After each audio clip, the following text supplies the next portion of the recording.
Welcome back to more SolidWorks training. What we're going to do today is look at reference lines and planes, so how we can orient things without drawing an actual line, geometric relationships, circle and corner drawing tools, and more about the extrude feature. To do that, we're going to do two drawings actually. We're going to do a very small Lego brick, and then we're also going to do a pipe with ports in it. So we'll get to that in a bit. But the Lego brick we're going to start with is just a 2x1 Lego brick, which means it has two nubs on the top that are in one row. So to do that, like we do any other sketches, we're going to start by hitting the sketch ribbon, within the sketch button, within the sketch ribbon. And here's reminding us we need to select a plane which to sketch on. So that could be a plane on your drawing, or if we're just starting a drawing, it's probably going to be one of the existing planes. So again, I'm going to do the top plane. Doesn't really matter what plane you draw on.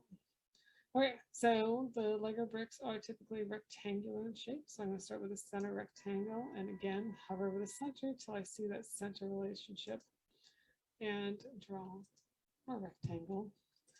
And then smart dimension it.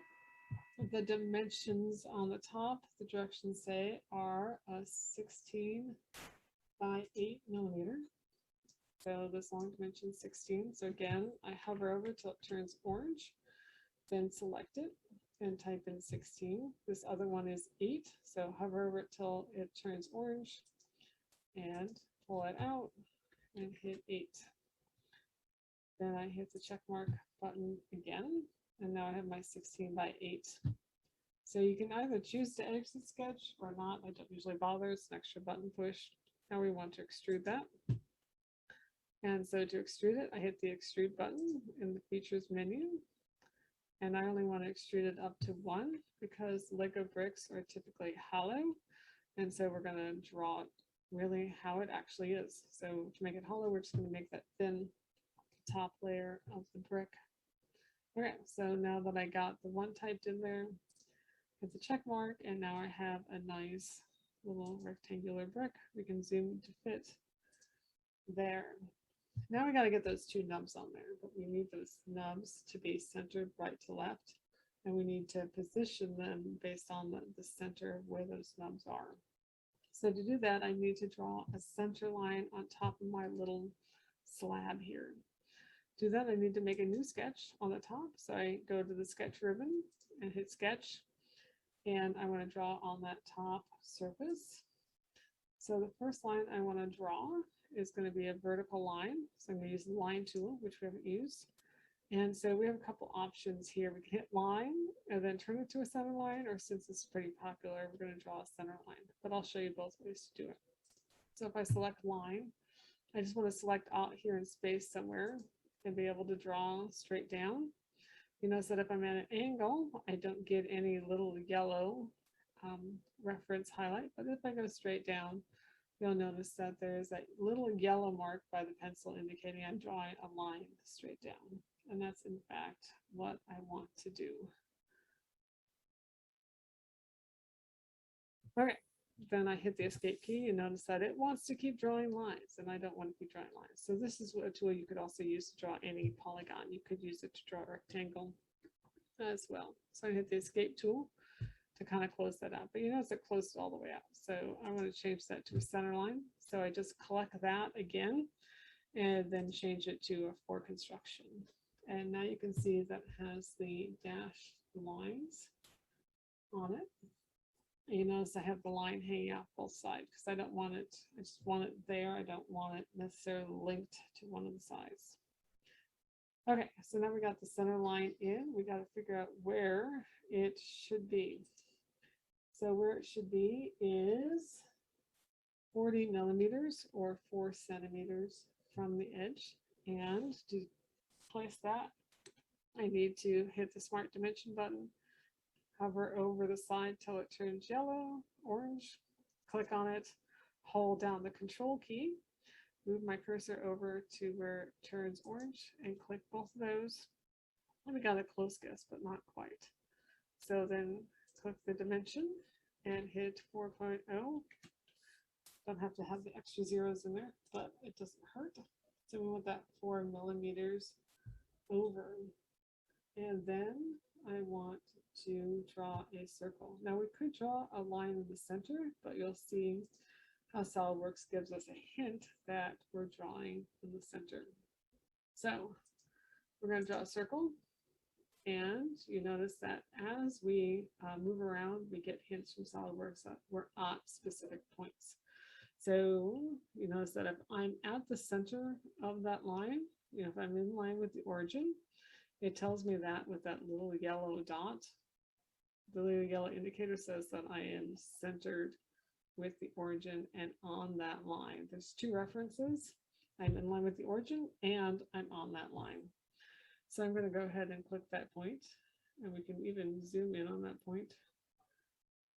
Right, so you can see it, there's a little yellow dot there too. So that's the center line of the circle, which we don't want to be in. We want to be in line with the origin. So there's a couple different references there. In line with the origin and perpendicular. So then I want to draw the circle.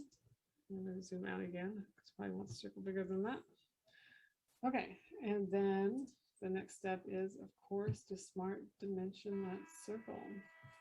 So it has a diameter of 4 millimeters.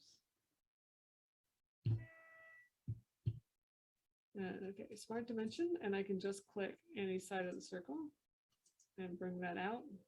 I'll show you that again because it has a couple of different, just hit the escape key, I think, and we can delete it. So smart dimension, there's two ways to smart dimension circle. Well, you either have to click the outside line, but if you pull it out kind of in one direction, it'll just have the diameter symbol, which is a circle with a slash through it, and the number. Or if we pull it out straight horizontal, we get more of a dimension for like a square. But I like to dimension the circles. I just prefer this dimension. There's no really right or wrong about either way to do it. So since I was zoomed in, I drew a super small circle. So now I want to draw it with a 4 millimeter diameter. And so it automatically makes it bigger for me. And then the next step will be to extrude it. And we need to extrude it a distance of 2 millimeters, so twice as thick as that base is. So go over to the features menu and hit extrude again. Hopefully that's selected. If it wasn't selected, you could pull out this menu and select that sketch from that menu. But we want to increase this to 2 millimeters. So that's 2 millimeters. That looks about right. We hit check mark. And then we want to draw the same circle on the other side. So what we want to do is basically do exactly the same thing and draw the same circle on the other side. There's a couple of different choices we can do. We can open up a new sketch, or I can in fact edit this sketch since I wanted to extrude the same amount. So I can right click and edit that sketch. And I'd have to rotate it manually rotate it to get it to the same location. But we're in extrude mode, so we want to edit this sketch. Okay, so it rotated, and I want to draw another center line. So I'm just going to draw the center line here. Doesn't really need to be in line with it. It can be. It should be about the same. And notice that it popped up with the relations that it was parallel. And then what I'm going to do is draw another circle in the center. And if we wanted to make sure absolutely was in the center, we could draw another center line from here to here. Would be another way to do it. All right, now we're going to draw another circle. We notice that it's in line with those. We can again zoom in and make sure that we're getting the intersection of those two lines. So notice that the symbol is turning to an intersection button. So sometimes you might need to zoom in to really get the point that you really want. Again, it's going to be a super small circle because I'm super zoomed in. I need to just make it a little bit bigger. We can also put the 4 in here, but notice that really doesn't dimension it correctly. So we'll leave that there just so that we can get it dimensioned correctly. And so I want the diameter to be 4. And so now we have another circle that's the same. Hit check and then exit sketch. And we can hit rebuild. And we should notice that we rotate our view, that we have two nubs sticking out now. Okay, so we have our 2x1 nubs on the top. Now we need to go through and look at the back of our object. So the easiest way to do that is exit that, hit the escape, and then I want to look at the bottom. So if I highlight this, I can look at the bottom of my shape. So there's the bottom. And we want to put on the edges of the brick so that these things can be stacked. To do that, I need to, again, open up a new sketch. And again, so I want to click on that sketch a new rectangle. But here I have a couple of choices. So again, I can use the center rectangle or the corner rectangle. I'm going to use the corner rectangle because it's going to be a little easier to select those corners. So I'm going to sketch that to here and there. I got the corner rectangle from hole to hole. Okay, now I need to extrude this, and this is where I'm going to use the thin feature and reverse direction. So we're going to go over to the extrude menu, and we want to extrude it.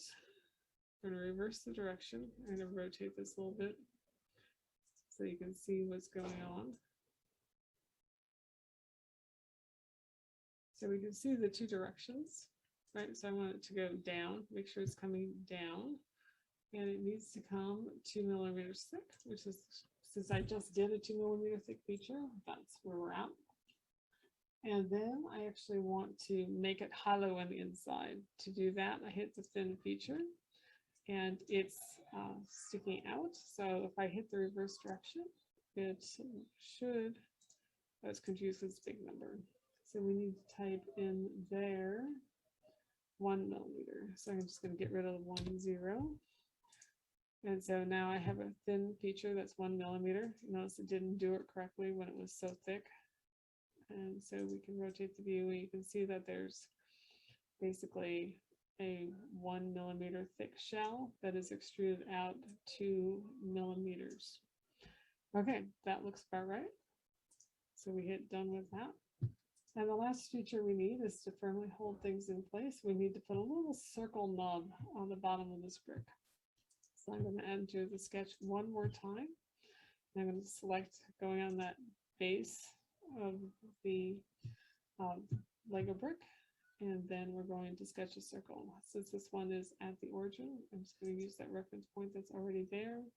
Click once in the center on the origin, and then drag it out. Hit check, and then we're going to dimension that circle, and that circle has a diameter of 3 millimeters. So I'm going to put that in there, 3 millimeters. It's a little tiny, and that'll hold those nubs nice and secure. And again, we want to extrude that to 2 millimeters. So 2 millimeters is already in there. Okay, congratulations. You now have a little Lego brick. So you should save that. Make sure you turn that in. And the next thing we're going to do is to make a new part.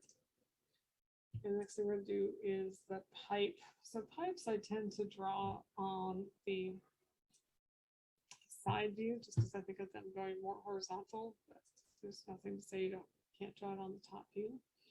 So I've opened up a new sketch to draw this pipe, and then I hit the sketch button, and I'm going to do it on the right plane now, just because I think more of pipes is going horizontal than anything else. So then we want to draw a circle. These pipes are typically circular. I'm going to go ahead with the center circle. And so I want to dimension it as a 1/2 inch pipe. So click the center of the circle, and then the outside of the circle, hit the check mark over here. I'm in MMGS, but I think of pipes more of English system, so I'm going to go ahead and change it to IPS for the English system.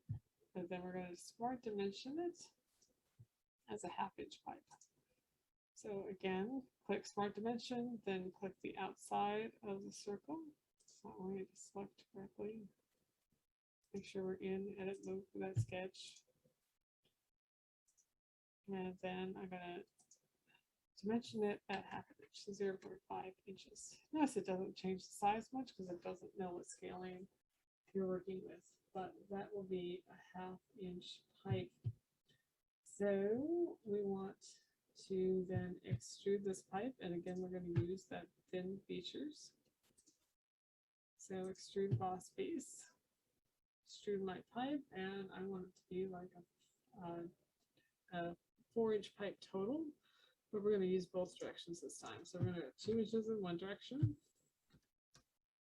and then we're going to use direction 2 to get it to go 2 inches in the other direction so that our pipe is still centered at the origin. And then we're also going to use thin feature because right now it's just a rod. So the thin feature thickness is 1/16 of an inch. We're going to type that in 0.0625 inches. And so now we have a pipe. If we go into this, I guess we can't yet, skeleton view, we can see that it is in fact a pipe.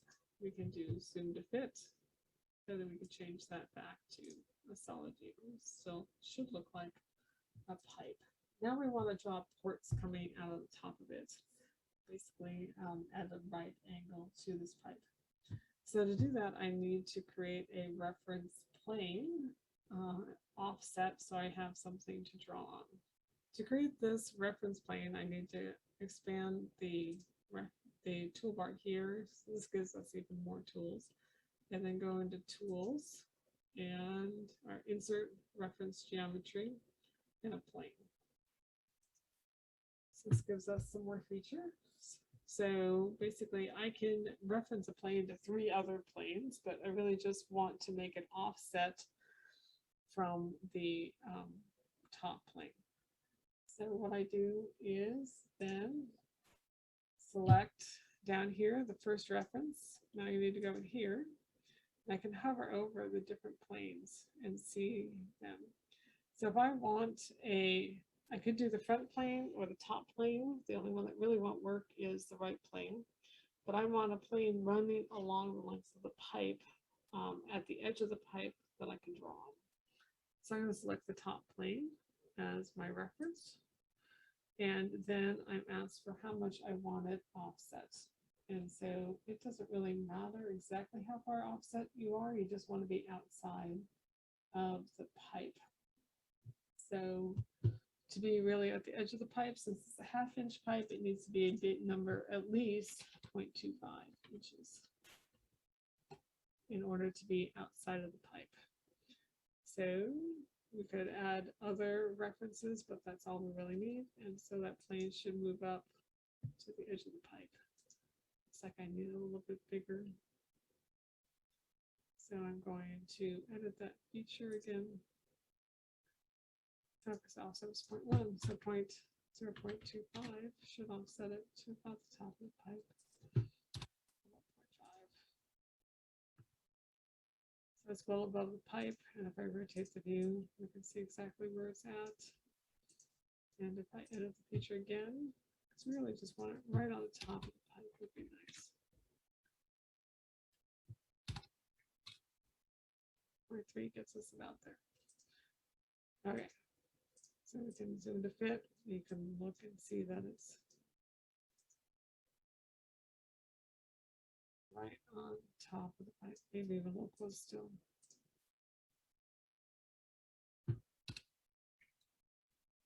We want to then use this new reference plane to draw on. So I'm going to go to the sketch again, and I'm going to make sure I can select the top of that plane. So sketch on the top of the plane. It should rotate into view. Okay, so we want to zoom in on the one end of the pipe, just make it a little easier to draw on. Okay, so then we're going to add a center line. The center line should be in line with the origin. So we want to draw the entire length of the pipe going on the outside. And then we want to draw our hole. So then we can hit the circle button and draw this port. And we're going to specify that center of the point. So I'm going to highlight the end here, and again, hold down the control key, highlight the center, and that, according to the direction, should be 1/2 inch in, and the diameter of this port is 0.25, so 1/4 of an inch. Okay, so now I have a circle that's out in space. And rotate the view, you can see that that circle is just hovering in space there. So now what I want to do is to extrude it, extrude that feature. Okay, removed.